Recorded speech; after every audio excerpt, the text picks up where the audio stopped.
Okay, this should be working. Hi, everybody. James here. Sorry, I didn't realize I was as live as early as this. Um, I have just gotten home from seeing Bumblebee, and I've only just gotten home, so I have a lot of different thoughts about it. But here's the short version. Bumblebee is an absolutely fantastic movie. I don't do these videos very often, so if at all, so apologies about that for a start. But Bumblebee is just an absolutely fantastic movie. There are so many things it does very well, and I think it's the Transformers movie that fans have been begging for so long. So, very brief recap of the premise of the movie. Bumblebee is an Autobot scout, and thus far is the only Autobot on planet Earth. The movie is set in 1987, the only Autobot on planet Earth. The movie is set in 1987, and Bumblebee has to fend for himself, but develops amnesia. So, really forgets who he is. But more than that, he can't speak. So whenever he finds a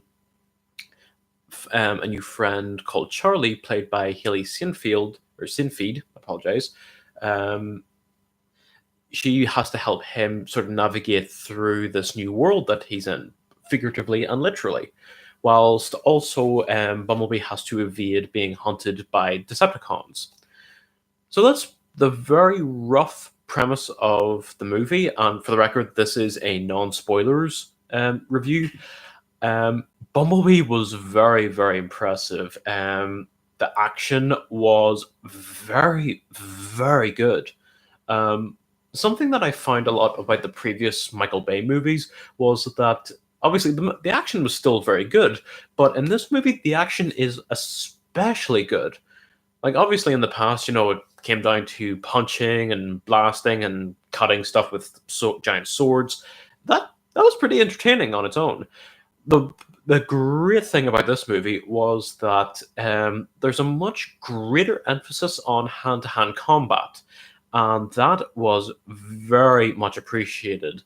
Like you see, Bumblebee doing these flips, kicks, spins, and I'm thinking, I haven't seen this before in a Transformers movie. This looks fantastic. Like this is on par with some of the best action movies of the moment. Now, I'm saying that in terms of the moves they pull off and all that. Um, so the action, very good. The CGI in this movie is astounding. Now, the Transformer movies have always had an edge whenever it came to visual effects because ILM were just outstanding at it.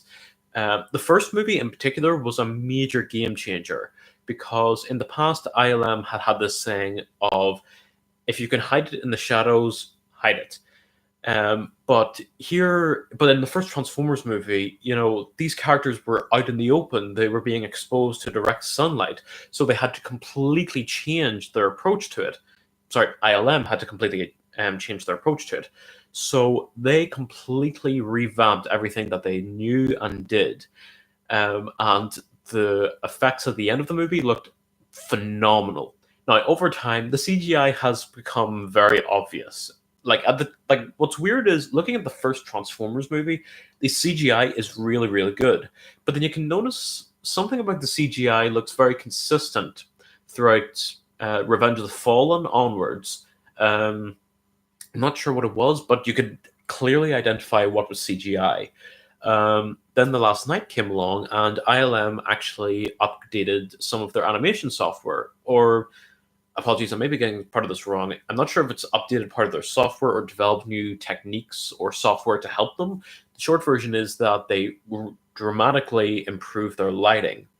And this meant that in The Last Night in particular, the robots look much more natural. They look way better than they did before, especially in darker lit scenes. The CGI was astounding. So ILM have continued that new idea and technology on with Bumblebee, and Bumblebee is visually speaking the best of the Transformer movies because even from the trailers alone, there were parts that I was looking at it, especially Bumblebee in particular. I'm looking at Bumblebee and thinking, that's not CGI. That's real. Oh wait, oh yeah, that is CGI. Wow, that looks good. And the the CGI was just absolutely amazing. I cannot repeat this enough. It was just incredible. Bumblebee looked amazing. Blitzwing looked amazing. Shatter and Dropkick, or Dropstick. I'm dropping the stick on this, as you can clearly tell. Dropkick looked amazing. So many of the other characters in CGI looked amazing. Cybertron looked incredible. That is the one thing about the Transformer movies I have loved. The CGI has always been on point. Even in some cases where it might not have looked fantastic, it still looked amazing. So the CGI, absolutely phenomenal, hands down, one of the best, if not the single best CGI in it. What I'm trying to say is the CGI in this movie is fantastic. This, in terms of the other Transformer movies, it is the best, in my personal opinion. The music. Now, truth be told, I didn't notice the music. Now, having said that, I was engrossed in the story and the characters being told, that if there was music being played, I didn't really notice it just as much as I would have the previous installments, because the music in this movie is actually composed by somebody else. For the previous five Transformer movies, the music had been done by Steve Jablonsky. I apologize if I'm mispronouncing his name, but I just want to say he did an absolutely outstanding job with the other movies, to the point that, like, even though I may hate a lot of the other movies, it was his music that actually got me to like them, thinking, all right, this is a really stupid or boring scene that's going on, but Steve's music playing in the background is so phenomenal that it's insane just how good it is. And the music is that fantastic, it doesn't deserve to be in this movie. So Steve Jablonsky, apologize for butchering the surname, absolutely outstanding in the music. Unfortunately, actually, let me just check who did compose the music for this movie. The music was done by Dario. Oh no, Dario Marlini, I believe. And let me say this: he did a really good job, and it is very very impressive. Um, like there is one bit in the movie, and you see it a lot in the trailers. It's where Bumblebee is about to be captured by by the humans, but then he slams his fist or his hand down and deploys his battle mask, and then gets ready to fight. Um, After that scene ended, Bumblebee is with Charlie, and there's a bit of music playing, and part of it actually reminded me of the score to The Shawshank Redemption, which is one of my absolute favorite movies. So I was pleasantly surprised by that, and I was really, really happy with that. Um, um, what else was there? So music was really good. I wish I could have noticed it more, but then that maybe is just me. Um, Something I really liked about this were the vehicles. Now, Bumblebee being a Volkswagen Beetle, um, will definitely please a lot of diehard G1 fans. Um, I'm not gonna lie, I was really happy to see him as a Beetle. Something that was really interesting about this movie's production was that you can still see seeds of it scattered throughout the movie, but originally Bumblebee was going to be just a standalone prequel to the first Transformers movie. So this would basically have told, Bumblebee's story of coming to Earth and then basically waiting out for the other Autobots to show up in 2007. But then I think, when was it? I think it was either as they were filming or just towards the very end of 2017, early 2018. They decided. Now I'm hoping it is, but I think the plan is that Bumblebee will serve as kind of like a soft reboot for the Transformer movies from this point on. And I really hope it is a soft reboot, because Bumblebee does something incredible. It is the first Transformers movie in 11 and a half years to get really good reviews. Like, the first Transformers movie got pretty decent reviews. As a Michael Bay movie, it was fantastic. As an action movie, still pretty decent. But every movie after that just got more and more negative reviews. This is the first one not to have overwhelmingly positive reviews, no matter where you look. So I really hope that they continue on with this movie serving as a soft reboot for the franchise, because you see a lot of things that indicate that this could be a new beginning, and there are so many things that are so very right about it. Callbacks to G1, incorporations of different elements of different Transformers media over the years. Um, and it's just so good to see so many different aspects, especially the designs. Sorry, I'm getting off on a tangent here. Back to the point. The vehicle modes are fantastic. Bumblebee as a beetle, and at the very end of the movie, I said this would be no spoiler free review. This is the one. At the very end of the movie, he turns into the original Camaro that he was at the beginning of the first 2007 movie. And again, this is sort of what tries to tie back into it being a prequel to the 2007 movie, because it ends with Bumblebee in his old Camaro mode, which was which is very very cool, because it was a nice callback to the first movie, but at the same time, it also potentially sets up other adventures for Bumblebee during whether it's the late 80s or throughout the 90s. We don't know what will happen at this point, but really nice throwback there. Dropkick and Shatter were very very cool. Had very cool designs. Um, Actually, before I mention them, Blitzwing's design is now, I'm very impressed with Blitzwing's design, because obviously it invokes the original Seeker design, and I am definitely okay with that.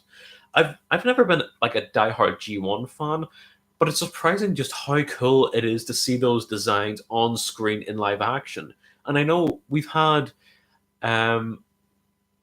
I know we've had 11 years worth of Transformer movies, but each design tried to do its own thing. But the Starscream's design, I felt a little disappointed, because it never looked like his original form, or even any of his similar forms up until that point.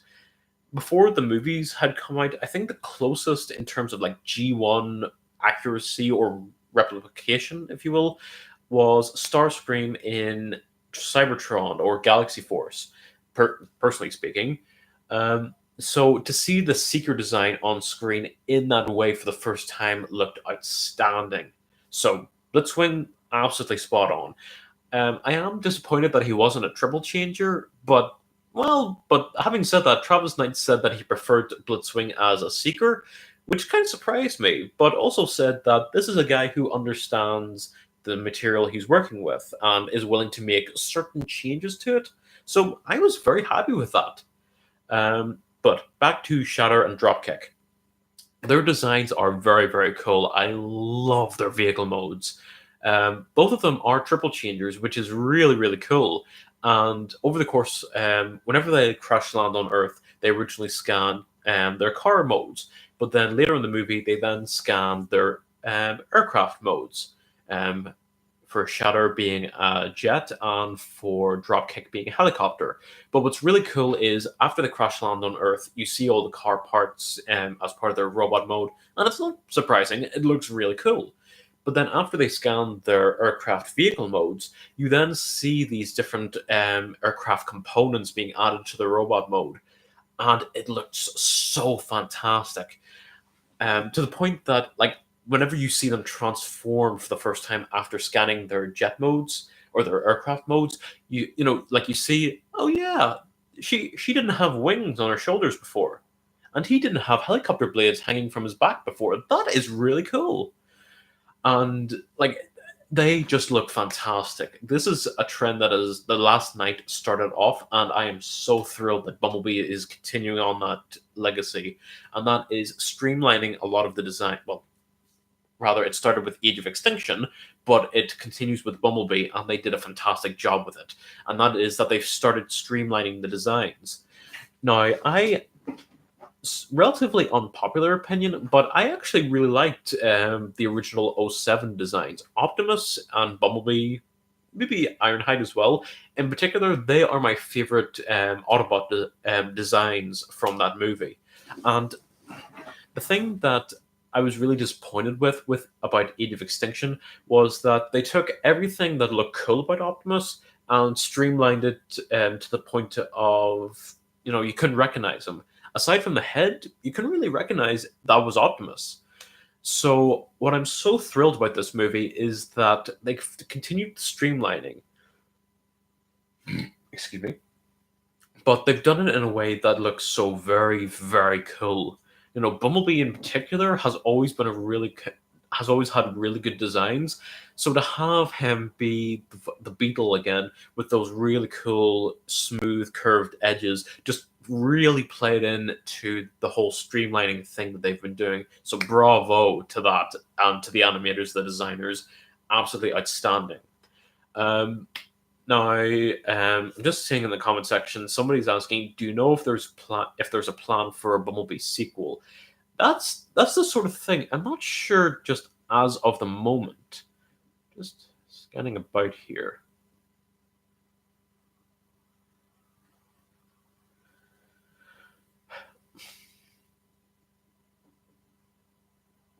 You see, it's a weird thing that now I'm actually looking at the Wikipedia page for the Bumblebee movie, and as of this exact moment, there isn't any reference to an upcoming Bumblebee sequel. But here's the thing that I find so far is that the movie has only just been released. Well, granted, I've just seen a preview for it. And I think the movie comes out. I think it comes out worldwide on. Actually, here's right. It says that it's coming out in the US. Um, Coming out in the US on the 21st of December. And then after that, it's released on the 22nd, or sorry, on the 26th, excuse me, in the UK. So that's Boxing Day. And then I'm sure it'll be released further on down the line. Um, Here's the thing: Bumblebee has gotten overwhelmingly positive reviews, and it's the first time that a Transformers movie has gotten really good reviews. And it's the first time that we've gotten even remotely decent reviews for a Transformers movie since 2007. So this movie is clearly doing well critically. Financially, I'm hoping that it will do well because it's a fresh start. There are a lot of things that fans of the franchise and audience goers in general will really like about this movie. And this is the thing I actually was taken aback by the most is my dad is somewhat harsh towards certain movies. He has the fundamental belief that if you don't have a simple story, you're not going to do well. And I've sort of tried to carry that on as I go and see movies, and I do hold that mentality close to heart. And I loved Bumblebee from the moment the credits started rolling. I knew that I'd really enjoyed myself. And as we left, my dad said that he loved that movie. My dad is my dad isn't a sorry. My dad isn't a Transformers fan, but he just absolutely loved that. That is a hell of a compliment. Um, and that is something that I haven't seen that in a while. My dad would see a movie and try to keep it as simple as he can, but with Bumblebee, he was very, very impressed, and I love that. That says that the Transformer fans will be thrilled with this movie, but even general audience goers will see this and go, "Hey, I enjoyed that." So here's what I'm so on. Just as a brief note, if for whatever by any chance if someone from Hasbro is watching this, specifically if it's their Allspark Pictures division who now oversee their movie projects, what you did with Bumblebee was amazing. Please keep that up. We don't want stupid fart jokes. We don't want to see women being objectified. We don't want stupid dick jokes. We just want a good story. A good story is all we ask for, and Bumblebee delivered an amazing story. What we ask is that you just continue that trend. I hope this movie will do good financially because last year The Last Night came out and still made a good amount of money, but it was the lowest grossing of the Transformer movies. and that says a lot. Like now, granted, it made what was it like 600 million plus? Actually, I'm trying to figure out. Um, it's here somewhere. Like the last night made some like $600 million. Ah, here we go, $605 million worldwide, and that makes it the lowest grossing of the Transformer movies. And that got really bad reviews. So I'm hoping that Bumblebee will restore some level of confidence in the public to go see this movie, because I know Transformer fans left, right, and center are going out to see this thing, and this movie just plays so well in so many different ways. There are characters in this that you wouldn't expect to be there in the first place. Even if they're there for the briefest of moments, it is still fantastic to see them. So, short and simply, Bumblebee is a fantastic. Sorry, I have gone on way too long with this video as is. So, to sum up, Bumblebee is an absolutely fantastic movie. The characters are great, the story is phenomenal, the CGI is fantastic, the action is outstanding. Um, I probably did mention this earlier, but the action in this movie, there is a much greater emphasis on hand to hand combat. Yeah, I did actually mention this earlier. But I cannot get over just how amazing the action is, because it's all well and good to say, oh, our action simply consists of these characters punching each other. But to actually take that action and step it up a notch and actually have it be such close quarters, hand to hand combat makes a hell of a difference. Not only that, because the designs are streamlined, now you can clearly differentiate which characters are which. I never once for a moment lost track of who was who. On top of that, like the three, sort of like the three. How do I describe this? The three core characters that you really see throughout the trailers are Bumblebee, Dropkick, and Shatter, and their color schemes play a large part in their recognizability. Bumblebee is yellow, Dropkick is blue, Shatter is red, and that really plays into the fights as well, because you see these robots of these particular colors duking it out on screen, but you never lose track of who is who, and that is what I want. Good action, clear visualization, and you never lose track of who's who. So, in conclusion, Bumblebee is an amazing movie. They're great characters, great action. The CGI is outstanding. It is great to be able to talk about a Transformers movie in a positive way for once, and like not argue over, is this worse than the last one or is it a little better? And I really hope that Bumblebee is a fresh start for the Transformers franchise, because there seems to be every indication that it's a fresh start, and I just really want to be able to if I tell people that I'm a Transformers fan, so a lot of people would just chuckle. Like at work, I would tell some of the guys that I on occasion that I really like the Transformers and I'm hoping Bumblebee will be good. Some of them would chuckle simply because, really, you're a Transformers fan and you're a Marvel fan at the same time. You realize that there's a clear distinction in good storytelling, don't you? And I always say, I know, but I'm not a fan of the movies. I like the franchise as a whole, and I'm hoping for something good. Bumblebee finally delivered on that good, and I cannot thank enough people for it. Travis Knight for actually directing this movie in the first place. His experience in stop motion animation just was outstanding. Christina Hudson, I apologize if I'm mispronouncing your name. She did an amazing job writing the script for this movie, so thank you so much. The producers, surprisingly, it is astounding that the first really good, or at least the first really well received Transformers movie was not directed by Michael Bay. Anyone notice that? But I'm getting off track. The cast in this movie was fantastic. Haley Seinfeld, I apologize if I'm mispronouncing her name.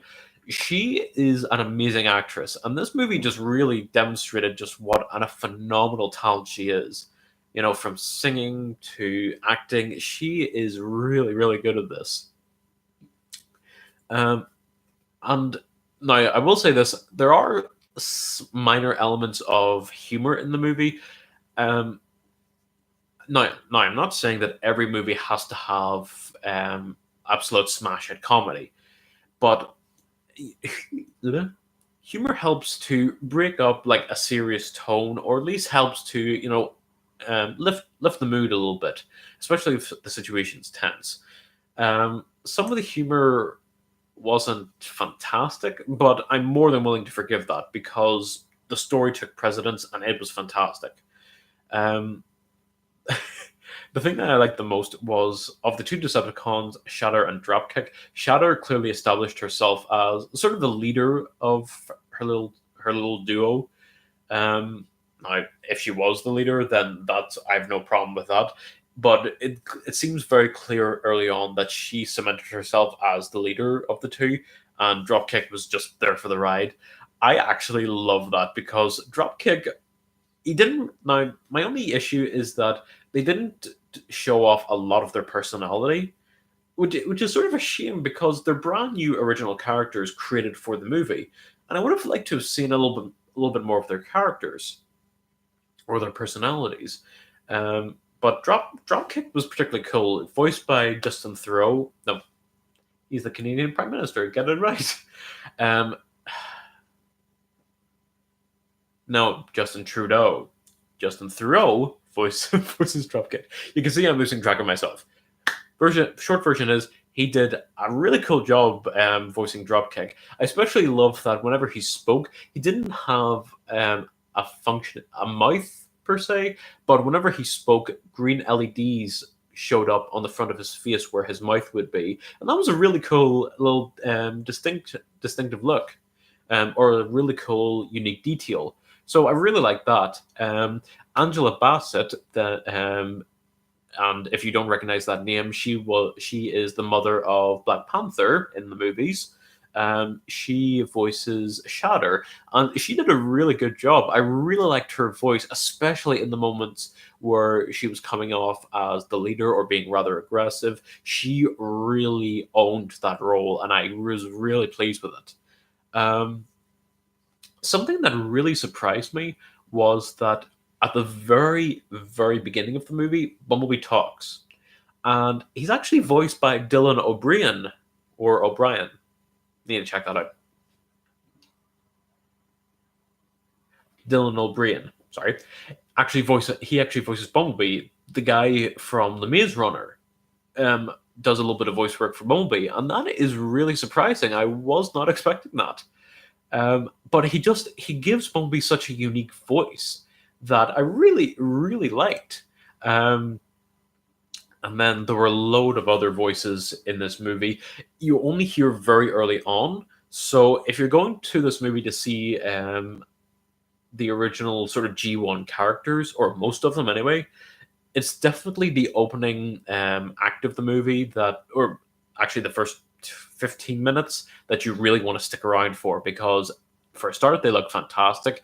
Their voices are phenomenal, and it's just hard not to say that these are so fantastic, you know? Just trying to think what else.